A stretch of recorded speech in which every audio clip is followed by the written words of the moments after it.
So there's this super fun thing that happens when you make predictions where the result that you're waiting for happens and it's the complete opposite of what you predicted. And in this case, it's not necessarily the opposite, but obviously a lot of people's roster predictions for the Detroit Lions this year are wrong in so many ways because the Lions, first of all, did not establish an initial 53-man roster. They decided that they wanted to go one step further. They're down to 50 players to start this season. So obviously there are more moves cooking. There's something else going on that we don't know at the time, but at the moment of recording this, which is a short while after roster cuts had to be finalized, the Lions are down to 50 players, which means obviously the prediction I made just a few days ago is out of date because that did not happen. A lot of those moves did not happen and obviously got some things wrong. So today we're going to just dive in to the entire 50-man roster, break down the things that I got wrong and break down what could possibly be coming over the next few days because, like I said, there's something else going on here that we just aren't aware of yet. Before we do though, if I could get you to hit that like button and subscribe with notifications turned on. I've been overwhelmed by the support over the last few days. We crushed the 200 subscriber milestone that I was hoping to hit. I was just hoping to hit 200 by the start of the season, and then the roster prediction kind of popped off a little bit. So thank you guys so much for the support over the last few days. Looking forward to the season. So yeah, let's go ahead and just get into it. Starting off at quarterback, and this is where I have to admit some of my faults because I predicted that Hendon Hooker would make this roster, not because I wanted him there, but just because I thought the Lions would be a little too invested in a recent third-round pick that was a project quarterback, a project player, and they like project players, and I thought they would be willing to give this one more shot. Turns out I was wrong. They did the smart thing. It is the smart thing, absolutely is, and Hendon Hooker gets waived. If he doesn't get claimed, we'll see if he reverts back to the practice squad. But yeah, man, let's just call a spade a spade. He did not earn a spot. So the Lions, they keep two quarterbacks. Jared Goff is your starter. Kyle Allen is your backup. No ifs, ands, or buts about it. There will be a quarterback of some kind on the practice squad. Whether or not it's Hooker or someone else remains to be seen. But those are the two on the 53.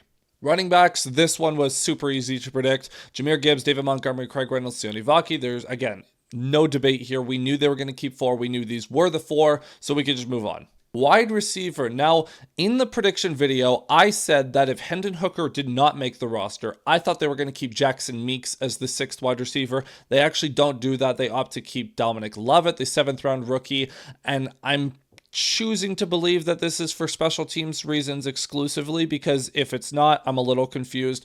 But Meeks, for as good as he was in the preseason, he's a pure receiver. He doesn't offer a lot of upside on special teams, and for a depth player, you kind of have to have some special teams upside. So Lovett, he can fill in at gunner in a pinch. He could be the backup punt returner behind Khalif Raymond. He could offer some versatility on kick returns potentially. So he's just going to be a little bit more involved than Meeks would have been. So I get it, but still a bit of a surprise. Now, tight ends, same as running backs earlier, super easy to predict. There wasn't a whole lot of competition after Kenny Yeboah got hurt for the entire year. So Sam Laporta, Brock Wright, Shane Zylstra are your tight ends. Maybe they consider swapping Zylstra with someone else at some point, but I think this is a pretty open and shut case. Offensive tackle. Now, this was the first big surprise of cut down day. I think this came out yesterday, but the Lions choosing to release Dan Skipper, a fan favorite depth offensive tackle that is usually the third tackle, the sixth offensive lineman in jumbo sets that they use all the time. He gets waived, or not even waived, he gets released outright. People were speculating that perhaps they were doing some sort of roster gymnastics and he would be signed back after the cut down day. But that theory has kind of been not disproven. It could still happen, obviously, but I'd be very confused because the Lions do keep four tackles. They just chose to keep Jamarco Jones over Dan Skipper, which is just a little confusing. It could be a sign of a show of confidence in Giovanni Manu. I'd be a little concerned at that, but I'm very curious to see what the Lions are going to do with their jumbo packages this year because, yeah, Skip is out. And then on the interior, at least I got these guys right. Tate Ratledge, Christian Mahogany, Graham Glasgow, Coyote Awushika, who again is here for now until Miles Frazier comes back, and then Kingsley Aguakon to be the backup center because I think we're out on the Tate Ratledge center experiment for now at the very least. Possibly forever, maybe they just draft another center next year, but I think Aguakon is just going to be the backup center. And then on the defensive side of the ball, this is where things get really weird. Offensively, that's a fine looking offensive roster, right? You've got all the positions you need. You've got all the depth you need. Sure, there were a couple of surprises, but overall, they have everything they need. On defense, they don't. Well, what do you mean that they don't have everything they need? Allow me to demonstrate. Defensive end, they have Aiden Hutchinson, Marcus Davenport, Al-Qadim Muhammad. That's it. Three guys. That's it. Now, part of that is Josh Paschal going on the reserve / non-football injury list, but he will be back after 4 games a minimum. He's going to miss the first few games of the season. Where this gets super weird is the Ahmad Hassanin situation, where he gets waived with an injury settlement. Now, we knew Hassanin has a significant pec injury that is going to cause him to miss a significant amount of time, but this is a very peculiar situation, because usually in these situations that player would be placed on injured reserve and then he would just be activated from IR later in the season when he's healthy. Instead, the Lions are choosing to waive him with an injury settlement, meaning he is free to sign with any team in the league. And it's just it's a weird situation, because there could be like a sort of handshake agreement. The way injury settlements work is, let's say that a player is going to miss 3 weeks, and both the team and the player say, hey, we agree you're going to miss 3 weeks, so we're going to give you an injury settlement for those 3 weeks, and then they have to add 3 weeks on top of that. So let's say it's 3 weeks. It's not, but let's say it's that. Then they would have to have Hassanin be out for 6 weeks before they can sign him back to the team. So if Hassanin misses, let's say, 9 or 10 weeks, that means the Lions won't be able to re-sign him until week 12 or 13. And it's just such a weird choice if they want him back. Like, if they have that sort of agreement, cool, but this does kind of seem like the Lions got a little scared out of using their IR spots based on how much they had to use IR last season. Now, at defensive tackle, they did keep 6 guys, and I think that's a fair expectation. I had them keeping 5, but I knew it was within the realm of possibility that they would keep 6. They just made another surprise cut. So we have the 4 that we knew were locked in: Tyleik Williams, DJ Reader, Roy Lopez, and Mekhi Wingo. I said that Pat O'Connor was going to make this team, and he does. He's number 5. And then the 6th one, I said I thought that the 5th spot was going to be between Keith Cooper Jr. and Pat O'Connor. Instead, they keep Pat O'Connor. Keith Cooper Jr. still doesn't make the team, and Chris Smith makes the team over him. That's probably going to make people a little upset. I understand it. Keith Cooper has the ability to kick outside in a pinch, which, given the edge situation, would have made some sense, but alas, he'll probably revert back to the practice squad unless he gets claimed. So yeah, those are your 6.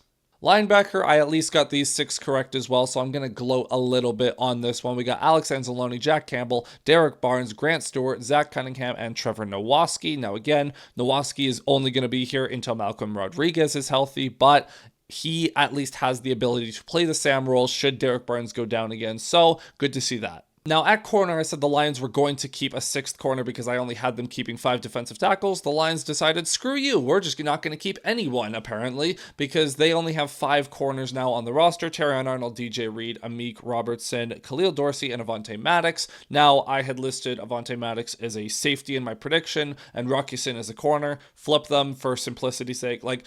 They both are going to play both, so when we get to the safeties, Brian Branch, Kirby Joseph, and Rocky Sin and Avonte Maddox can play both, so that is some good versatility there. But 8 DBs. 8 DBs. A little thin out there, and it's a little confusing, I'm not going to lie. I thought Ian Kennelly was going to probably make the roster as the 4th safety. Instead, he gets waived, which when he got waived, I was like, oh, okay, that means Lawrence Strickland made it as the 4th safety. Nope, he didn't make it either. They just cut everyone. And then obviously the specialists, Jack Fox, Jake Bates, and Hogan Hatton, we don't have to talk about those because we knew that they were going to be here. The Lions are at a 50-man roster. They're very thin at corner. They're very thin at edge. So, what's next? Now, the obvious answer is Za'Darius Smith. They'll just simply sign him to the edge room. Well, not so fast. Because this from Jeremy Fowler earlier today, Za'Darius Smith has been getting interest from multiple teams around the league, which means it is not a guarantee that the Lions can just simply sign him. If they do, great. There's a pass rushing edge. He can be your third edge. He will probably have to play a decent amount because Marcus Davenport cannot be trusted to stay healthy. But now we have to open ourselves up to the possibility that Smith doesn't sign with the Lions, and what happens then? Now, it is worth noting we went through a very similar situation to this last year when the Lions did not have an X wide receiver. And then after cutdown day, they were able to sign both Tim Patrick and Allen Robinson to fill those roles. Tim Patrick is still with the team, and those signings that, like, again, we got to cutdown day and we're like, wow, this is a really glaring need. And then by the start of the season, by week 1, it was solved. So it's very possible that the Lions are just waiting to see who gets released around the league, sign an edge that gets waived, and there you go. Like, it might not be a flashy name, might not be a name that you've heard of, but they can at least fill those voids. Or maybe it is Za'Darius Smith that just comes in. I don't know, but I can 1000% say the Lions are not going to go into week 1 against Green Bay with 3 edges on the roster. Because if they did, that would be borderline psychotic, and it would also be psychotic to only field a 50-man roster. So just be patient. There are more things cooking. Brad Holmes is going to speak later in the week. We'll find out more then. But for now, this is the 50-man roster. So that is going to be it for this video. Thank you so much for watching. Remember to hit that like button if you enjoyed it, subscribe if you loved it, and ring that notification bell so you don't miss any future uploads. I will be back later in the week with whatever news and updates we get over the next few days, because again, the Lions are not done. Do not worry. And then the season is right around the corner, man, so get excited. So thanks for tuning in, my friends. I'll see you guys next time. Cheers.